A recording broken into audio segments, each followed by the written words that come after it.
Bom dia, boa tarde, boa noite. Vamos dar sequência aí com o nosso módulo 3 da disciplina de termodinâmica aplicada em engenharia química. Hoje a gente vai apresentar aí os principais modelos de energia de Gibbs de excesso e essa é a parte 3 aí do nosso módulo 3.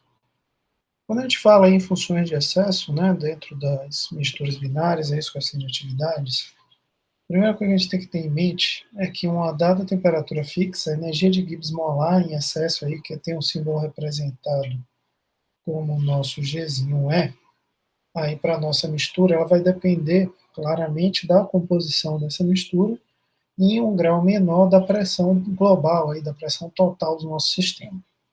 Em condições de pressões baixas ou moderadas, e longe daquelas condições aí que se apresentam no estado crítico ou supercrítico dos sistemas, o efeito da pressão ele vai ser sempre suficientemente pequeno para que ele seja desprezado. É por isso que ele não está sendo considerado aqui no desenvolvimento apresentado para os modelos de energia de Gibbs de excesso estudados nessa etapa. Mas vamos considerar uma mistura binária na qual as propriedades de excesso estão sendo tomadas em relação à solução ideal, cujo estado de referência vai ser o líquido puro, a temperatura e a pressão de mistura. Nesse caso, qualquer expressão para a energia de Gibbs de excesso ela deve obedecer a algumas condições de limite. E essas condições de limite são: a gente não tem energia de Gibbs de excesso quando um dos componentes está puro no sistema.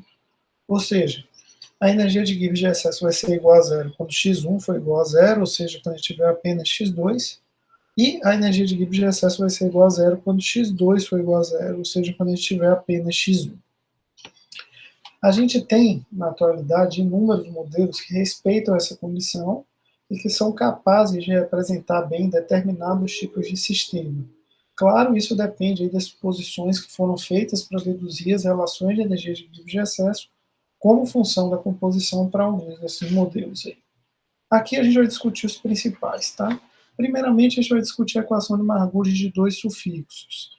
Essa é a equação mais simples que satisfaz essas condições, tá? E ela é representada por essa equação aqui apresentada, onde a energia de Gibbs de excesso ela vale um A, x1 vezes x2. Esse A ele vai ser uma constante empírica que tem unidade de energia e ela é uma constante empírica característica do par binário de componentes 1, 2. Ela depende da temperatura do sistema, mas não apresenta aí dependência com a composição. Se a gente pegar aquela equação que a gente acabou de ver com a energia de Gibbs de excesso e partindo da definição do termo de energia de Gibbs de excesso, a gente consegue derivar aquela expressão e com isso obter uma expressão aí para o L do coeficiente de atividade do componente I. Fazendo isso, a gente chega com o Ln do coeficiente de atividade do componente 1 vai ser igual a A dividido por RT, composição do componente 2 na fase líquida ao quadrado, e o Ln do coeficiente de atividade do componente 2 é igual a A dividido por RT x1 ao quadrado. O desenvolvimento dessa equação está no anexo lá na nossa aula, dentro do componente no SIGA e na pasta do Google Drive da turma. Essas equações aí que a gente está vendo ao lado, elas são conhecidas e chamadas de equação de Margulis de dois sufixos. Ela fornece uma representação muito boa para misturas líquidas simples e para moléculas similares em tamanho, forma e natureza química. Essa equação tem uma peculiaridade muito específica que é as duas equações são simétricas, ou seja, quando Ln de γ1 e Ln de γ2 são plotados em uma função de x1 ou de x2, isso aí tanto faz, tá? As curvas que são obtidas são imagens especulares uma da outra. Se a gente pegar a definição aí da diluição infinita, os coeficientes de atividade dos dois componentes são iguais e são determinados por coeficiente de atividade do componente 1 de diluição infinita, vai ser o limite de γ1 quando x1 tende a zero, na exponencial de A dividido por RT, que é exatamente igual ao coeficiente de atividade do componente 2, a diluição infinita. Para todos os casos, a constante A pode ser positiva ou negativa, embora, em geral, a função da temperatura frequentemente é constante aí, para um pequeno intervalo dessa função para sistemas aí que são, na sua grande maioria, simples. A aplicabilidade desse equacionamento é muito limitada, e o principal limite é aquele imposto ali anteriormente, tá? Compostos com o mesmo tamanho, natureza química e função molecular. Partindo para a equação um pouco mais elaborada, a gente chega na função das expansões de Hedwig-Kister. A relação que vai originar ali a equação de Margulis para a gente, ela é uma relação muito simples. E para a grande maioria das aplicações com interesse aí relevante, principalmente aqui para a indústria química moderna, a gente vai precisar de equações mais elaboradas para representar a energia de Gibbs do excesso aí dessa mistura binária. Uma extensão que é conveniente aí da equação de Margulis é uma expansão em série de potências. Essa expansão é dada por GE igual a x1, x2, que multiplica aí A mais B, que multiplica x1 menos x2, mais C, que multiplica x1 menos x2 ao quadrado, mais D, que multiplica x1 menos x2 ao cubo, e assim sucessivamente. Esses números, esses parâmetros B, C e D, são parâmetros adicionais que dependem da temperatura e que são determinados aí a partir de procedimentos de redução de dados experimentais. Se a gente substituir aqui essa expressão anterior que a gente tem, tá, essa expressão de energia de Gibbs de excesso na equação lá que define a coeficiente de atividade, não é lindo do coeficiente de atividade, fizemos a derivada, a gente vai chegar nessas expressões aqui, tá? Que RT, L de gama 1 vai ser dado por essa expressão toda, e RT, L de gama 2 vai ser dado por essa expressão toda, que vocês estão vendo aqui. O número dos parâmetros aí, A, B, C, D, e assim sucessivamente, que precisam e devem ser utilizados para representar o conjunto de dados experimentais, obviamente dependem da complexidade molecular da solução que está sendo estudada. Também vão depender da qualidade do conjunto de dados experimentais e da quantidade de pontos disponíveis que a gente tem para fazer aquele procedimento de redução de dados que a gente estudou na aula anterior. Dados típicos aí de problemas de equilíbrio líquido-vapor que são reportados na literatura, eles não justificam o uso de mais de 2 ou 3 constantes, tá? Se a gente precisar passar disso, a gente estaria falando de um conjunto de dados muito extenso e muito preciso, para que a gente fosse garantir o uso aí de 4 ou mais constantes. O número de parâmetros necessários dessa expansão aí, para que a gente represente o coeficiente de atividade de uma mistura binária, ela dá uma indicação da complexidade da mistura, tá? Fornecendo uma espécie de critério de classificação. Quanto maior a quantidade de parâmetros, maior a complexidade da mistura binária que a gente está estudando. Quando 4 ou mais parâmetros aí são necessários para representar uma mistura, dizemos que essa é uma mistura complexa. E quando precisamos de apenas um parâmetro, dizemos que é uma mistura simples. A grande maioria das misturas aí das substâncias em sistemas binários não eletrolíticos são bem representados com o uso de 2 ou no máximo 3 parâmetros. Mas é preciso que a gente tenha muito cuidado com esse tipo de classificação, porque misturas binárias aí de álcools, metanol e etanol, por exemplo, são representadas com o uso de 1 ou 2 parâmetros, embora apresentem uma complexidade alta, devido aí à formação significativa de pontos de hidrogênio no sistema. Não é uma mistura tão simples, mas que é muito bem representada com 2 parâmetros, devido aí a características originais do sistema, como natureza química e tamanho molecular bastante próximos. Seguindo aí dentro dessas famílias de funções e funções de excesso aí para misturas binárias, a gente tem o que a gente chama de expansão de Wall e equações derivadas. A expansão de Wall ela é nada mais do que um método geral para representar aí modelos de energia de Gibbs de excesso que podem ser estendidos para misturas multicomponentes e tem como vantagem aí o fato de porque a gente consegue atribuir algum significado físico a cada um dos seus parâmetros. O Wall expressou a energia de Gibbs de excesso aí da solução binária com uma série de potências em Z1 e Z2 e as frações efetivas volumétricas dos dois componentes envolvidos. Então, essa aqui é a expressão, tá, para a energia de Gibbs de excesso aí como uma expansão de Wall, onde Z1 vale x1, Q1 dividido por x1, Q1 mais x2, Q2, e Z2 vale x2, Q2 dividido por x1, Q1 mais x2, Q2. Na expansão de Wall, a gente tem basicamente 2 tipos de parâmetros, que são os parâmetros Q e os parâmetros As. Os Q são os volumes efetivos das moléculas envolvidas aí no nosso sistema, e QI é uma medida do tamanho da molécula, basicamente, tá? Ou de sua esfera, que tem influência aí na solução. Uma molécula que é muito grande, ela tem um valor de Q maior do que uma molécula que é muito pequena. E em uma mistura de líquidos não polares de forma similar, uma boa aproximação é que a gente suponha que a razão entre os Qs da molécula é igual à razão entre os volumes molares dos líquidos dos componentes puros. Os As são parâmetros de interação que tem significado físico, embora que não seja tão preciso assim como do que, mas ele tem uma semelhança muito grande com o coeficiente do virial, tá? A gente vai estudar melhor o coeficiente do virial na nossa próxima unidade. O parâmetro A12 ele é uma constante característica e representa a interação das moléculas de 1 e 2. O parâmetro A12 é uma constante característica da interação de 3 moléculas, sendo 2 moléculas do componente 1 e uma molécula do componente 2. A expansão de Wolff é uma equação geral, ela pode ser utilizada para diferentes equações, dependendo da forma de truncamento adotada e das posições admitidas no desenvolvimento. Os dois exemplos mais comuns da expansão de Wolff são apresentados aí a seguir. A primeira é a equação de Van Laar, que tem como forma geral essa equação aqui apresentada, tá? E a gente vai considerar aí que a gente tem uma solução binária cujos componentes não são muito diferentes aí em natureza química, mas que tem diferença significativa no tamanho da molécula, como por exemplo o benzeno e o isoctano. Se a gente admitir essa suposição, os coeficientes de interação A112 e A122 e superiores podem começar a ser desprezados. Isto é, a expansão de Wolff vai poder ser truncada depois do nosso primeiro termo, e com isso ela vai ser representada por essa equação que a gente está vendo aqui. As expressões para os coeficientes de fugacidade dentro da equação de Van Laar são apresentadas aqui do lado, tá? L de gama 1 vai ser A' dividido por 1, que mais A' dividido por B', x2 dividido por x1, tudo isso ao quadrado. E L de gama 2 vai ser B' dividido por 1 mais B' dividido por A', x2 dividido por x1, tudo isso também ao quadrado. Onde A' é 2 vezes Q1 A12 e B' 2 vezes Q2 A12. E esses parâmetros aí são adimensionais.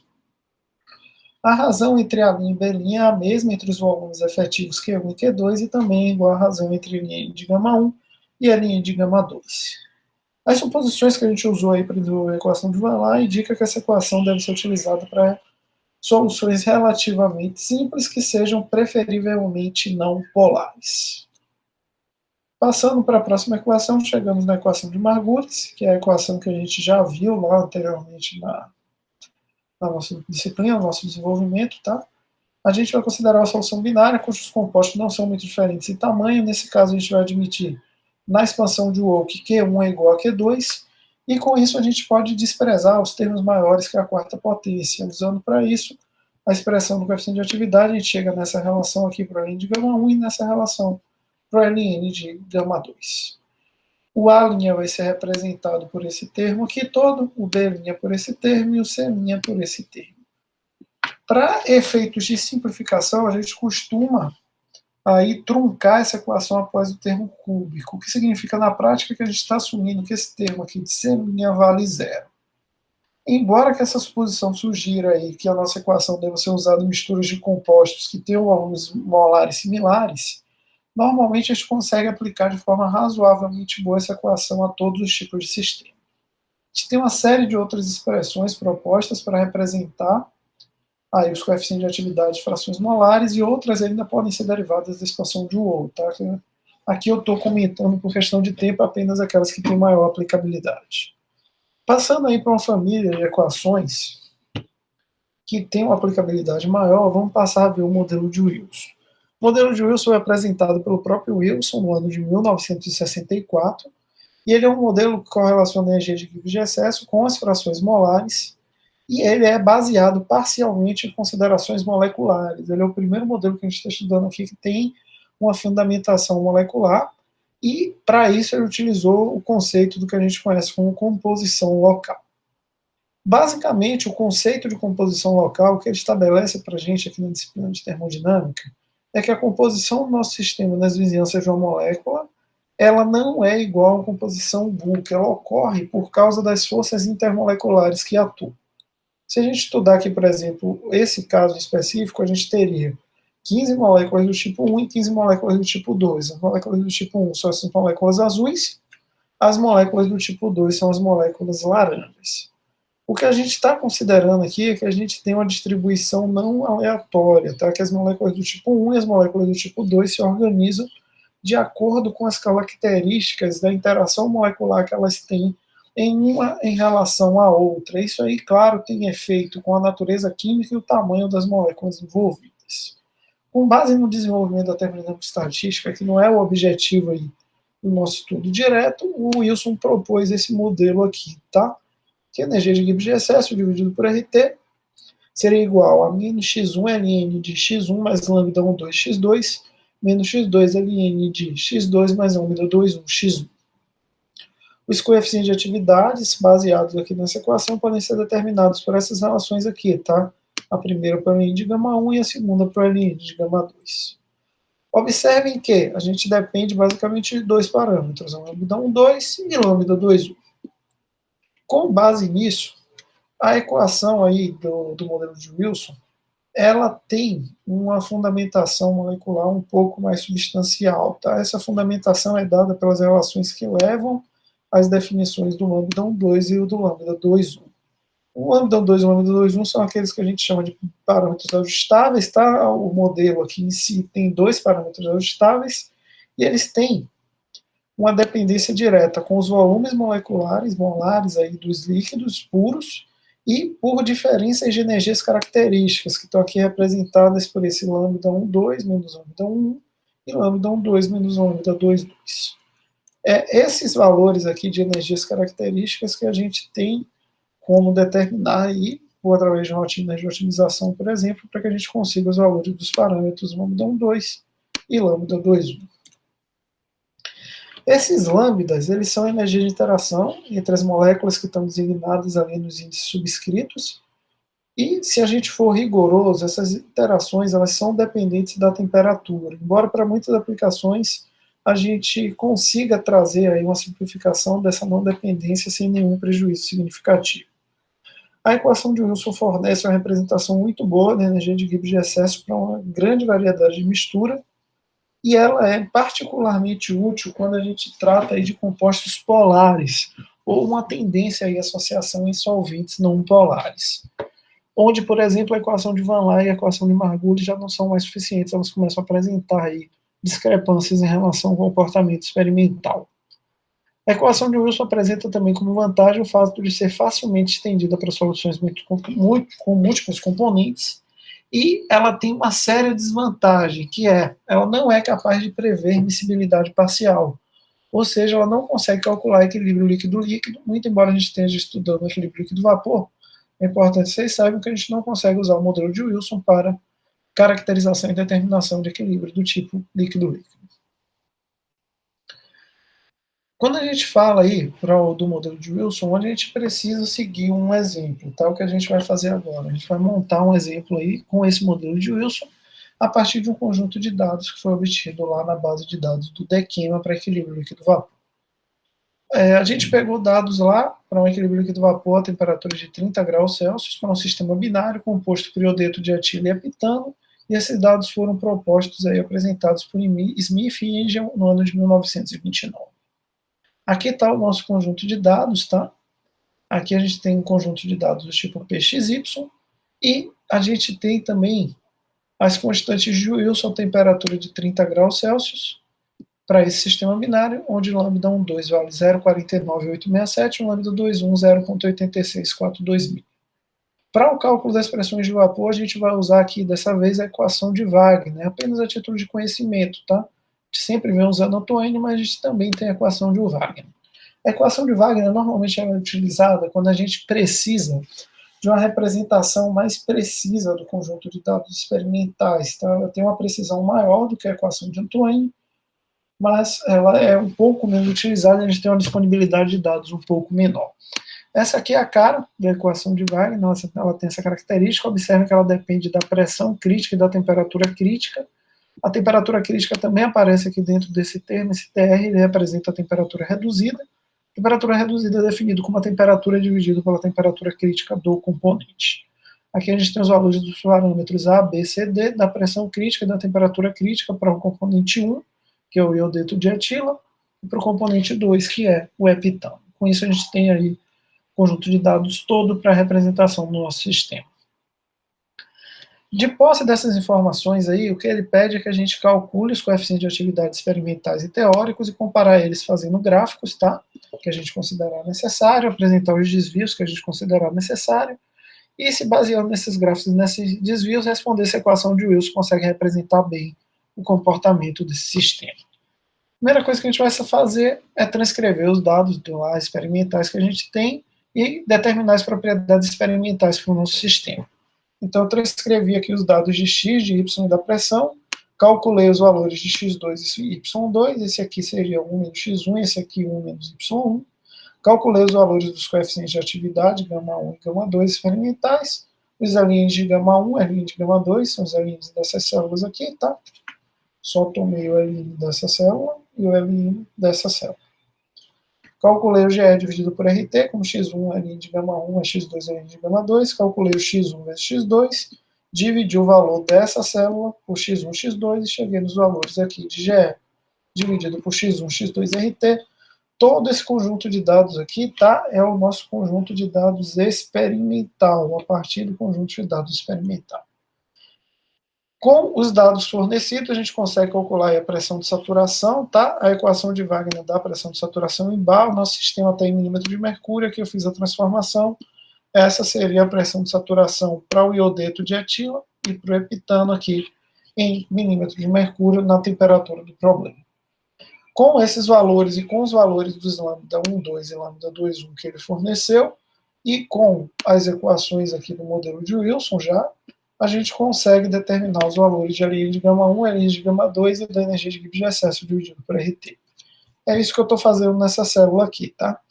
Aqui eu fiz uns valores de x1 variarem entre 0 e 1 de 0,05 em 0,05. Com os valores de x1 variando, eu consigo determinar automaticamente os valores de x2. Com os valores de x1, x2 e com o lambda 1, 2 e o lambda 2, 1 que ele me forneceu no enunciado, eu consigo calcular o Ln de γ1 e o Ln de γ2. Para isso, eu estou usando essas duas relações aqui. Ó. Essa para Ln de γ1 e essa para Ln de γ2. Calculei essa célula, calculei todas essas células. Com os valores de Ln de γ, eu consigo calcular o γ1 e o γ2. Vou deixar esses valores de γ1 e γ2 aqui guardados, tá? E vou calcular a minha energia de Gibbs de excesso dividido por RT. Ela é dada por essa expressão aqui em cima. Com o valor da energia de Gibbs de excesso dividido por RT calculado, eu calculei o produto de x1 por x2 e determinei aqui o meu GE dividido por x1, x2 RT. Com todos esses valores determinados, ficaram me faltando os valores de pressão e Y1. A pressão ela é determinada por x1, γ1, pressão de 1 de saturação, mais x2, γ2, pressão de 2 de saturação. Como eu já tenho todos esses valores, consigo calcular a minha pressão. O meu Y1 ele vem da lei de Raoult modificada. Se vocês se recordarem, é só isolar o Y1 da lei de Raoult modificada e com isso eu consigo determinar o valor dele aqui. O valor de Y2 nada mais é do que 1 menos Y1, e assim eu tenho todos os valores calculados no meu modelo a partir da equação de Wilson. Com esses valores calculados, eu consigo construir os meus gráficos. Tá? Esse aqui é o meu diagrama PXY. Aqui eu tenho os dados de pressão, composição da fase líquida e vapor experimentais, representado pelos pontos, e calculados, representado pelas linhas. Como vocês podem observar, a gente tem uma adequação muito boa entre os dados experimentais e os dados calculados. Aqui também é interessante que a gente observe que a gente tem um sistema um pouco mais complicado. Observe na extremidade superior, quando a composição do componente 1 tende a 1, eu tenho um estreitamento da curva. Isso aqui indica uma tendência de princípio de formação de azeótropo nesse sistema. Aqui eu tenho um outro gráfico que a gente não está habituado a ver tão diretamente, mas é um gráfico de x versus y, tá? Se o meu sistema fosse ideal, eu teria uma linha reta que cruzaria aqui todo esse sistema, tá? Como eu não tenho uma linha reta aqui, eu tenho uma diferenciação aí da reta, quer dizer que eu tenho um sistema com uma idealidade razoável. Aqui eu tenho o gráfico da parcela energética, Ln de γ1, Ln de γ2, GE dividido por RT, e GE dividido por x1, x2, RT. A gente já viu como a gente construiu esses gráficos, tá? Aqui eu tenho a comparação entre dados experimentais, pontos, e calculados, linhas. Aqui agora o que a gente vai fazer é, assim como a gente fez lá com o modelo de Margulis, a gente otimizou os valores dos parâmetros, aqui agora eu vou otimizar os valores dos parâmetros para o modelo de Wilson utilizando o software Excel. Se a gente não tivesse aqueles valores lá dos parâmetros originais no artigo, os valores de lambda 1,2 ou lambda 2,1, ou no artigo da Keman, a gente consegue implementar aí uma rotina de otimização para obter os valores desses parâmetros, tá? Essa rotina de otimização ela é baseada na minimização do erro relativo ao absoluto quadrático e relaciona algumas das variáveis calculadas. Podem ser a pressão, a composição da fase de vapor, a energia de Gibbs de excesso, tá? Normalmente, para finalidades práticas de engenharia, a gente faz a otimização na pressão. Para esse caso específico, a gente vai usar o solver do Excel mais uma vez, como a gente já tinha feito lá no modelo de Margulis. Primeira coisa que a gente vai fazer é construir a planilha, da mesma forma que a gente construiu aquela planilha do exemplo da equação de Margulis.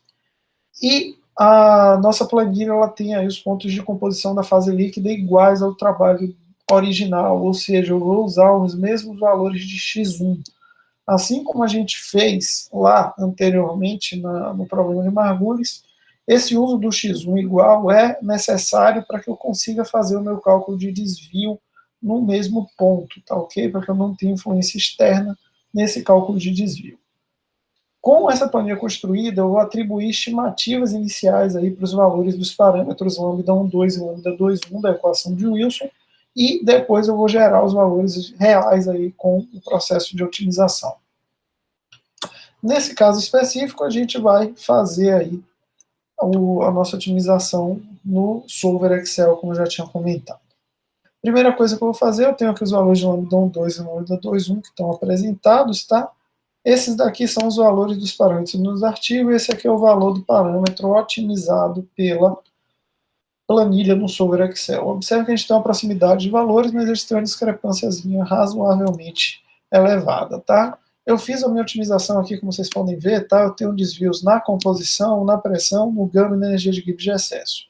Nesse caso aqui, eu estou calculando pela energia de Gibbs de excesso, com a energia de Gibbs de excesso dividido por RT calculada, menos a energia de Gibbs de excesso por RT experimental, dividido pela experimental. Eu peço que essa célula aqui, que é o desvio médio, tenha o menor valor possível, tenha um valor mínimo, alterando o valor daqui das células dos parâmetros, lambda 1,2 e lambda 2,1. Essa aqui é a célula que a gente vai ver caso a gente abra o solver, tá? Depois disso, basta clicar em resolver e a gente tem aí os valores otimizados, tá? No lambda 1,2 e no lambda 2,1. Com esses resultados otimizados, a gente tem aí as funções do nosso modelo de Wilson e conseguimos construir esses gráficos que vocês estão vendo, muito similares aos gráficos que a gente obteve anteriormente, mas aqui a gente consegue um desvio um pouco melhor do que com os parâmetros otimizados lá que a gente obtém no Dequema. Obviamente os parâmetros lá são antigos, tá? Não são tão novos como esses parâmetros aqui. Aqui a gente usou uma capacidade computacional maior, por isso a gente obteve parâmetros com melhor qualidade. Esse era o conteúdo aí da nossa aula de hoje. A gente se encontra na próxima aula. Até mais.